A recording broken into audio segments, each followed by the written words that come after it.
আসসালামু আলাইকুম। এই মুহূর্তে রয়েছে ঢাকা বিশ্ববিদ্যালয়ের ভিসি চত্বর এলাকায়।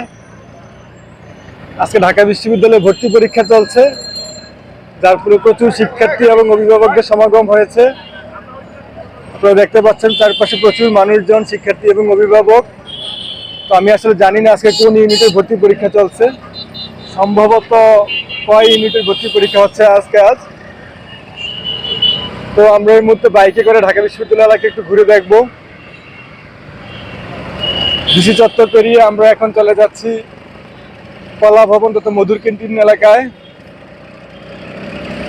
নীলক্ষেত থেকে টিএসসি দিকে যে রাস্তাটা, ঢাকা বিশ্ববিদ্যালয় আমার সবচেয়ে পছন্দের একটা রাস্তা।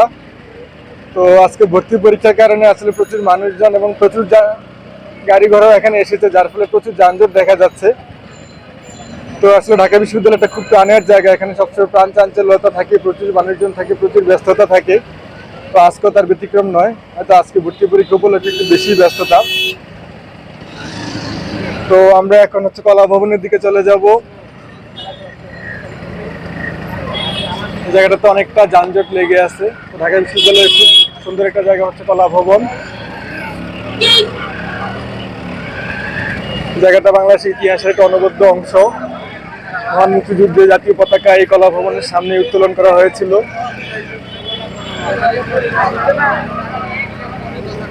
ঢাকা বিশ্ববিদ্যালয়ের বিখ্যাত বটতলা।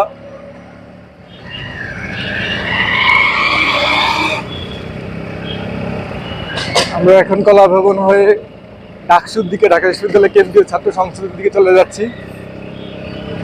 তো আসলে আমি আগেও বলছিলাম যে আজকে যেহেতু ভর্তি পরীক্ষা চলছে, যার ফলে ক্যাম্পাসে প্রচুর ভিড়। এই জায়গাটাও তার ব্যতিক্রম নয়, এখানেও প্রচুর মানুষজন রয়েছে, প্রচুর শিক্ষার্থী এবং প্রচুর অভিভাবক রয়েছে। তো মাত্র ভর্তি পরীক্ষা শেষ হয়েছে, শিক্ষার্থীদের জন্য অনেক অনেক শুভকামনা রইল। এই ভিড় থেকে অনেকে হয়তো ঢাকা বিশ্ববিদ্যালয়ের অংশ হয়ে উঠবে। তো আমরা এখন ডাকসু পেরিয়ে ঢাকা বিশ্ববিদ্যালয়ের যে বিখ্যাত জায়গা মধুর ক্যান্টিনের দিকে চলে যাচ্ছি। এটা হচ্ছে ঢাকা বিশ্ববিদ্যালয়ের বিখ্যাত মধুর ক্যান্টিন, যার পাশেই হচ্ছে বিখ্যাত সেই আইবি অবস্থিত। এই হচ্ছে মধুর ক্যান্টিনের সেই আমতলা। তো আমি আর এই ভিডিওটা দীর্ঘায়িত করবো না, এখানে শেষ করে দিব। তো যারা যারা দেখছেন সবাইকে অনেক অনেক ধন্যবাদ। ভালো থাকুন সবাই, আল্লাহ হাফেজ।